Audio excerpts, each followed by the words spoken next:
যারা রবিউল আউয়ালের আলোকসজ্জাকে বিদআত বলেন, তাদের কাছে আমার একটি প্রশ্ন আছে, যে জিনিসটা শরীয়তে নিষেধ নয় সেটা কি হারাম নাকি হালাল? আপনার বিয়েতে বা অন্য কোনো আনন্দ অনুষ্ঠানে আপনি কি আলোকসজ্জা করেন না? এই আনন্দ কি নবীজির আগমনের চেয়েও বড়? যদি আপনার বিয়েতে আনন্দ প্রকাশ করা হালাল হয়, তাহলে নবীজির আগমনে আনন্দ প্রকাশ করা হারাম হবে কেন?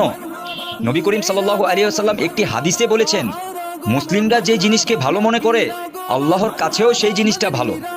আমরা এই মাসে আমাদের ঘরবাড়ি, শহর এবং দেশ সাজাই কেন? নবীজির আগমনের খুশিতে। তাহলে এই আনন্দের বহির্প্রকাশ, এই সৌন্দর্য কি করে হারাম হয়? এটা কোনো হারাম কাজ নয়, এতে সওয়াব হয়, এটা হালাল।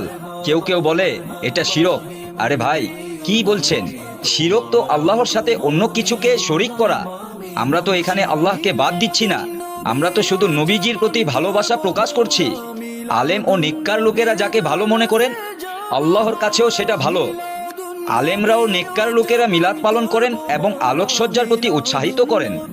এখন এর মর্যাদা মুস্তাহাব। ভালো নিয়তে আলোকসজ্জা করা, যেখানে লোক দেখানোর উদ্দেশ্য নেই, সেটা হালাল। এটি আল্লাহর সন্তুষ্টির জন্য করা হয়।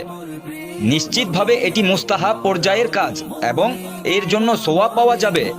যিনি নিজেই বলেছেন, নবীজির সম্মান ও মর্যাদা বৃদ্ধি করো। মুফাসসিরগণ বলেছেন যে কিয়ামত পর্যন্ত সম্মানের জন্য যত নতুন পদ্ধতি আসবে, যদি তা শরীয়তের সাথে সাংঘর্ষিক না হয়, তবে সেগুলো এই আয়াতের অন্তর্ভুক্ত হবে। আর এইটা তো তাজিমে মুস্তফা, নবীজির সম্মান। আমার বা আপনার বাবার জন্য কেউ সাজসজ্জা করবেন না।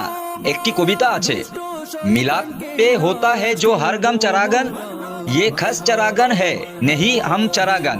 অর্থাৎ মিলাদের সময় প্রতিটি স্থানে যে আলোকসজ্জা হয়, এটি একটি বিশেষ আলোকসজ্জা, সাধারণ কোনো আলোকসজ্জা নয়। তাই এই ধরনের সংশয়ে পড়বেন না।